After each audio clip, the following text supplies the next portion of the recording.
I'm obviously completely biased, but I think Connecting Scotland's a truly fantastic initiative. I think it's a phenomenal example of collaboration between national government, local government, and the third sector, private sector in Scotland working to a shared aim. If everything moves online, digital inclusion becomes everyone's business.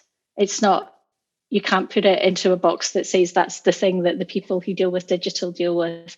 It matters to you as a citizen. It matters to you if you're trying to deliver a public service. And it's got to be fundamental, because if you're not addressing people's digital inclusion needs, we're not going to be able to address all of the other needs that folk have, particularly in the context of this pandemic. It was also really clear that Scottish Government and centrally, we wouldn't know how to reach the right people. Nobody knew what a list of all of those who were shielding looked like. Local authorities probably had the best idea. But also we needed to engage with really local a third sector and volunteer organisations in order to get devices out to people. Our target is always that people are digitally excluded or marginalised and on a low income. The tendency often in public policy terms would be then to seek to define low income. And that could have been done, for example, to say it's people who are eligible for a specific social security benefit, or that you seek evidence that people's household income is less than a certain amount. I think what was clear, obviously, with the context of the pandemic was it's administratively burdensome. It's also intrusive, and it also would have taken a lot of time. Yeah. And so that's why we felt that we're going to have to work very locally, especially in the context of a pandemic. And so therefore, that idea that we distribute devices with an allocation, a proportion that we think goes to each local authority area on the basis of already established distribution formulas you use at a local level in Scotland, but that within each of those local areas, you're going to have different partners, you're going to have different voluntary organisations, different networks that are already existing, and so why not use those? We looked elsewhere, we looked internationally to try and find examples when people had tried to tackle digital exclusion at a large scale before, and we couldn't find any. We did know that at a small scale, what you needed to provide a device, but that's not enough. You need to provide a connection, but that's not enough. People need skills and confidence to get online. And that in order to build skills and confidence, a link to a person who understands your context is more important than a link to a person who is an IT specialist.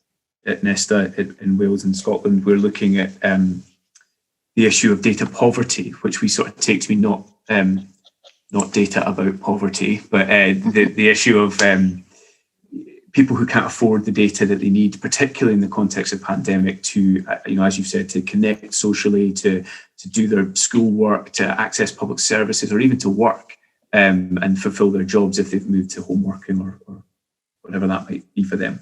And I'm just interested in relation to Connecting Scotland. Obviously, a huge part of it absolutely is about the physical devices, getting them into people's hands. But as we all know, when we're talking about digital exclusion, that is only part of it. It's a very, very important part of it. One of our key learnings to start with is how much data is enough data for people. But I think it's absolutely shown that, people not having enough data, it is a real issue. It does change people's behaviour online. And therefore, we made the decision from phase 2 onwards, and for our phase 1 customers, they'll move on to an unlimited a package as well, just because it's it's better. I remember, and then you made reference to it, I was on a call with Kat Macaulay near the start where this first came up as a proposed initiative, and her passion for this was really astounding. And it wasn't the economic case, it wasn't the maybe traditional sort of government cause and effect case. It was the moral case of we cannot leave. If we're going into a lockdown, and at the time we didn't know, this was very early days in the pandemic, and lockdown was a new term for all of us. But if we were going into that, it was this sort of moral imperative that we couldn't leave thousands of people with no connection to the outside world, with no connection to their friends or family, and it was just morally wrong. And I think that does. Now, obviously, these things are subjective, and I'm not getting into all that, obviously, but I think it was really compelling. And I think as a catalyst for action, for my 2 cents as an outsider looking in, I think that moral argument is a large part of what drew in so much goodwill. I think once we'd gone through a bit of the process and realised that we could do it, it then became less of a why should we do it into how can we do more of this, and where should we target it.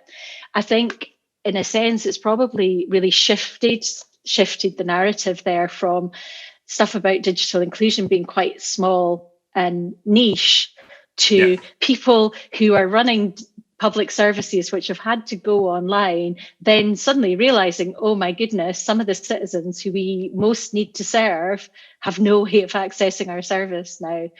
So the best thing that I do every day that I'm at work just now is we have a Slack channel shared with SCVO, which is called Connecting Scotland Stories.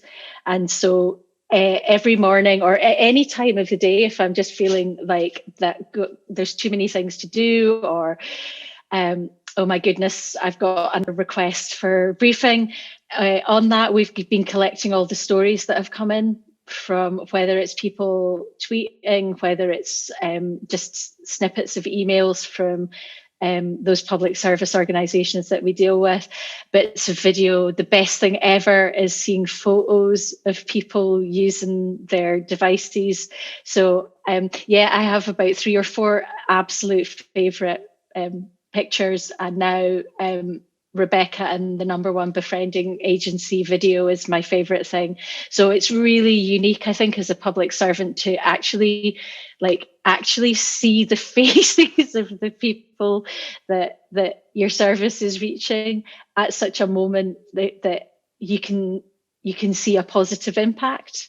If anyone watching knows of any really good ways of kind of modelling the impacts of things like how do you model someone like seeing their daughter for the first time in 12 months? It's, those things are a challenge. And one of the reasons for us having this talk today is that I hope that some of the people joining the calls will be able to share some learning that they have about that sort of thing.